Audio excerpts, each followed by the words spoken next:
Now, in this problem, the value of delta G at standard conditions is given, which is equal to 13.8 kilojoules per mole, and calculate the value of Kc for the phosphorylation of glucose. Now, delta G at standard conditions is equal to minus RT ln Kc. Therefore, ln Kc is equal to natural logarithm of Kc is equal to minus delta G at standard conditions divided by RT. Now this is equal to minus delta G is 13.8 kilojoules into 10 power 3 gives the delta G in joules divided by 8.314. Value of R in MKS system is, that means joules is equal to 8.314 into temperature is 298. So ln Kc is equal to this much, and this is equal to minus 5.569 ln Kc. This value is equal to 5.569. Now apply antilog on both sides. Therefore, Kc is equal to e power minus 5.569. Therefore, Kc is equal to e power minus 5.569 is equal to 3.81 into 10 power minus 3. So this is very important problem. Apply antilog on both sides. ln Kc becomes Kc, and this value becomes e power minus 5.569. e power minus 5.569 is equal to 3.81 into 10 power minus 3. So the relationship between change in Gibbs free energy and equilibrium constant in terms of concentration is delta G at standard conditions is equal to minus RT ln Kc. The next problem is the equilibrium constant for a reaction is given. That means Kc is given. Kc is equal to 10 in this problem. What will be the value of delta G at standard conditions if the reaction is at temperature 300 Kelvin? 300 Kelvin. Now apply the same formula. Delta G is equal to minus RT ln Kc. That is equal to minus 2.303 into R value in kilojoules is 8.314 into 10 power minus 3 into 300 into Kc is 10. That's why log 10. Log 10 is nothing but 1. Now, change in Gibbs free energy at 300 Kelvin is equal to, in kilojoules, it is equal to minus 5.744 kilojoules per mole. So finally, the change in Gibbs free energy is useful to calculate equilibrium constant value. If that value is in negative sign, that is an example of a spontaneous process. If delta G is in positive value, that is non-spontaneous reaction. If it is equal to 0, the system should be at dynamic equilibrium. So these are the problems based on the change in standard Gibbs free energy and equilibrium constant in terms of concentration. Now in chemical equilibrium, the next and very important topic is Le-Chatelier's principle. According to Le-Chatelier, if the system is at dynamic equilibrium, when it is subjected to change in the properties like concentration or pressure or temperature, the equilibrium adjusts itself so as to rectify the effect of that change, so as to nullify the effect of that change. According to Le-Chatelier's principle, when the dynamic equilibrium is subjected to change in the properties like concentration of the reactants or products, the equilibrium disturbs. Or if you increase the pressure or decrease the pressure, the dynamic equilibrium disturbs. At the same time, if you increase the temperature or decrease the temperature, automatically the equilibrium, dynamic equilibrium varies. So the equilibrium adjusts itself so as to rectify the or nullify the effect of that change. So this is the meaning of Le-Chatelier's principle. Now, according to Le-Chatelier's principle, first one is, what is the effect of concentration change on dynamic equilibrium? When the concentration of any of the reactant or products in a reaction at dynamic equilibrium is changed, automatically the composition of the equilibrium mixture changes so as to minimize the effect of that concentration change. For example,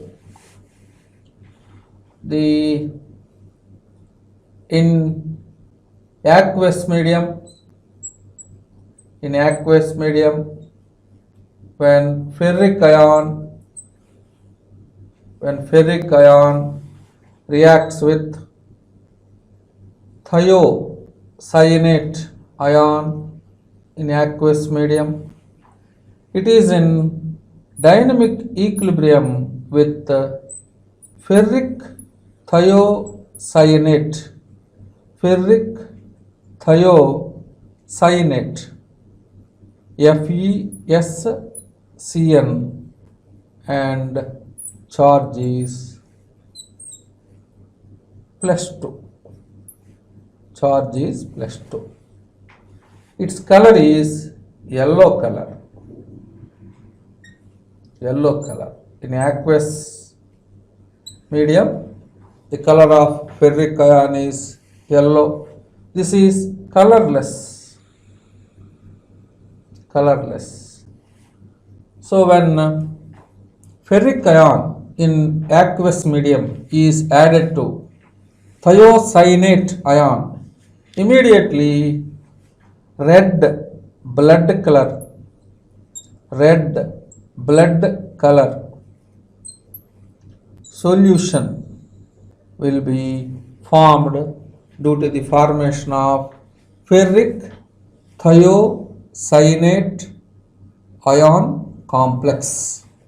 So this is one of the chemical reaction. Now if you want to study the effect of concentration on this dynamic equilibrium, for example, for this dynamic equilibrium, if oxalic acid is added to this dynamic equilibrium, if oxalic acid is added to this dynamic equilibrium, immediately ferric ion reacts with the oxalate ion. Immediately ferric ion reacts with oxalate ion and forms a ferric oxalate complex. Ferric oxalate complex, FeC2O4, FeC2O4, and this is the complex here.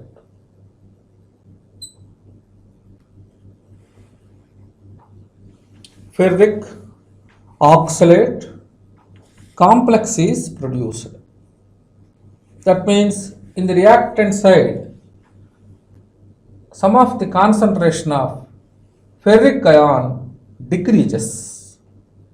Now immediately equilibrium adjusts itself so as to rectify the effect of that change. That change here it is, in the reactant side, ferric ions are reduced due to the formation of ferric oxalate ion complex by the addition of the oxalic acid to this dynamic equilibrium. That means this dynamic equilibrium is subjected to change in the concentrations of the reactants. Here the change in the concentration of the reactants is by adding oxalic acid to this dynamic equilibrium, ferric ion concentration decreases. That's why equilibrium shifts from right to left to increase the concentration of the ferric ion. So by adding oxalic acid to this dynamic equilibrium, the intensity of the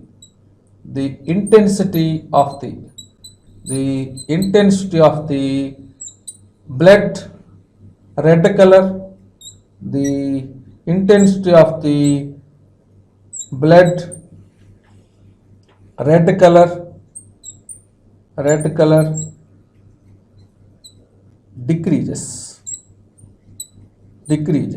because equilibrium shifts from right to left to increase the concentration of the ferric ions.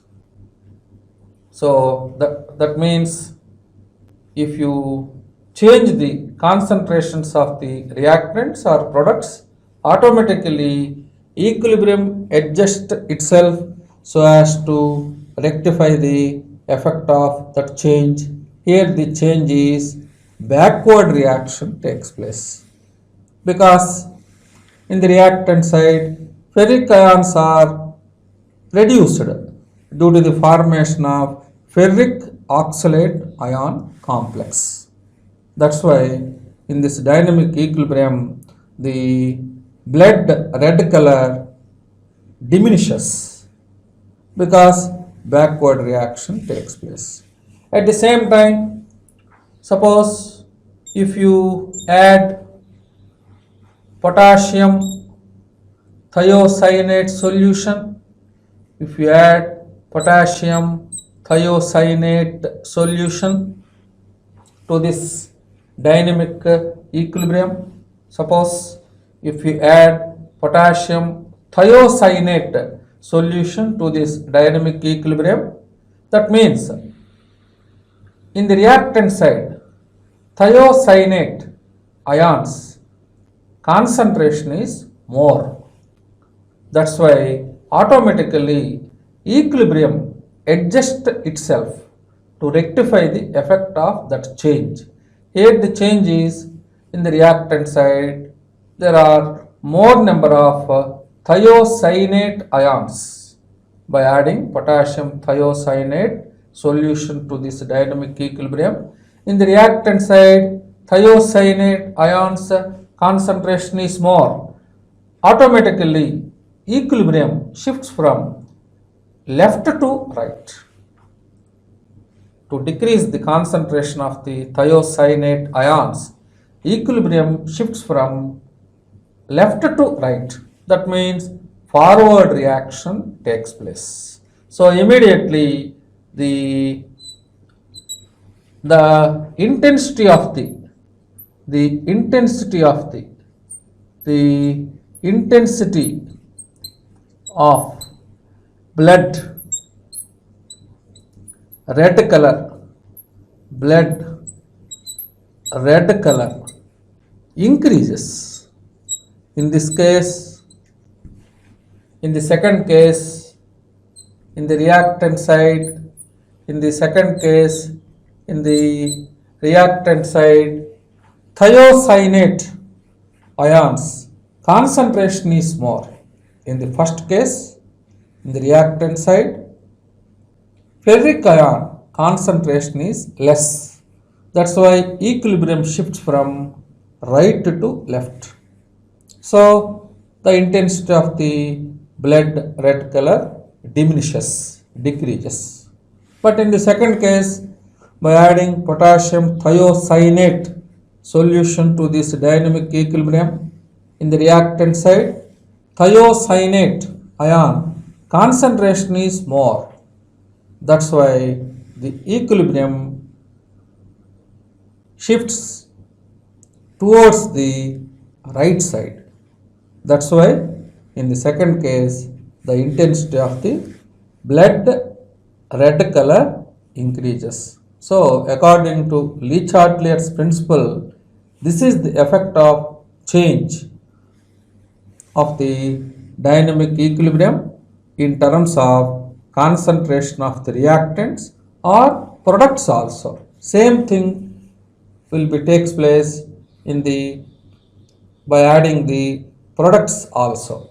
So this is about the effect of concentration change on dynamic equilibrium according to Le-Chatelier's principle. Now the next one is, what is the effect of pressure on dynamic equilibrium?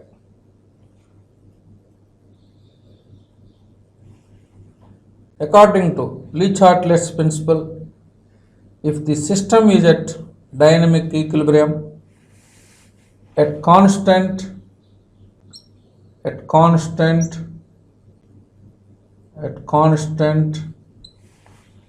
temperature, volume is directly proportional to pressure. for an ideal gas, volume is inversely, not directly. At constant temperature, volume is inversely proportional to its pressure. The next effect is, what is the effect of pressure on dynamic equilibrium? According to Le Chatelet's principle, at constant temperature, volume is inversely proportional to pressure. Therefore, PV is equal to constant. When volume is doubled, pressure of the gas is reduced to half. At the same time, when volume is reduced to half, pressure becomes doubled. So the product of pressure and volume of an ideal gas is remains constant according to Boyle. So according to Boyle's law, at constant temperature, volume is inversely proportional to pressure of the gas. So according to Le Chatelet's principle, if you increase the pressure on dynamic equilibrium, volume is reduced. That's why the dynamic equilibrium shifts towards less number of gaseous moles, because volume and number of moles are directly proportional to each other. When pressure is increased, volume is decreased. That's why the dynamic equilibrium shifts towards less number of gaseous moles.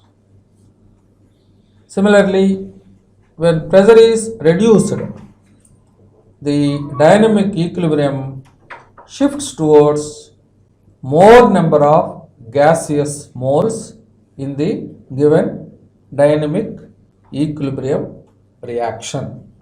So that is the effect of pressure on dynamic equilibrium based on Boyle's law. For example, when carbon monoxide gas reacts with hydrogen gas and it is in dynamic equilibrium with methane gas and H2O water vapor.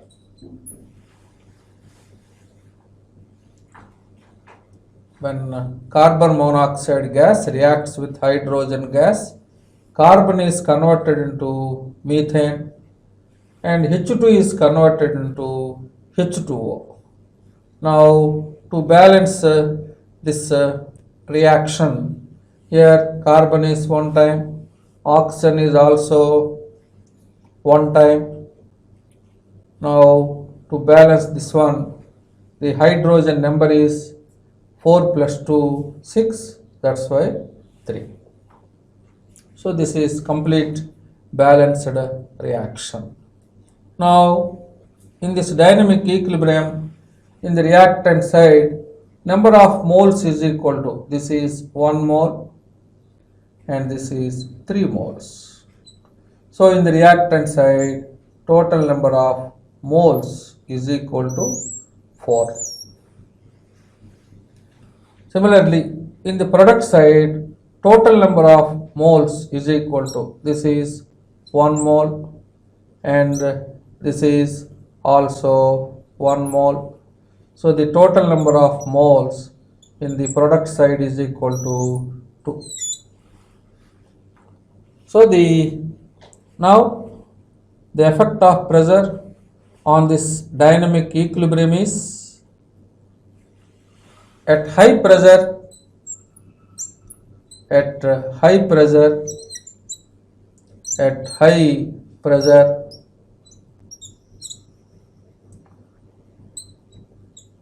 if the pressure is more, volume is less. So in this reaction, in the product side, number of gaseous moles or less.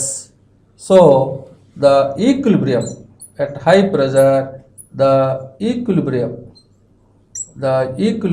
shifts, the equilibrium shifts, the equilibrium shifts towards right side, towards right side. That means forward reaction takes place. At low pressure,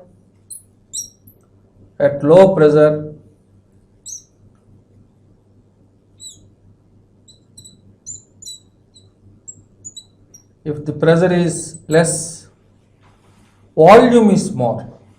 In this dynamic equilibrium, in the reactant side, number of gaseous moles is equal to 4. That's why at low pressure, the equilibrium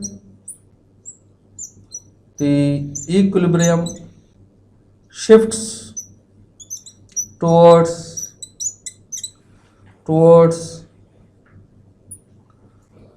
left side, towards left side. That means backward reaction takes place. So the effect of pressure on dynamic equilibrium is, at high pressure volume is less. So in this example, in the reactant side, the gaseous moles number is very less. That's why volume is also less. So at high pressure, the equilibrium shifts towards right side. That means forward reaction takes place. At very low pressure, volume is more. In this example, in the reactant side, number of gaseous moles are more. That's why the volume is also more. So at low pressure, the equilibrium shifts towards the left side. So this is the effect of pressure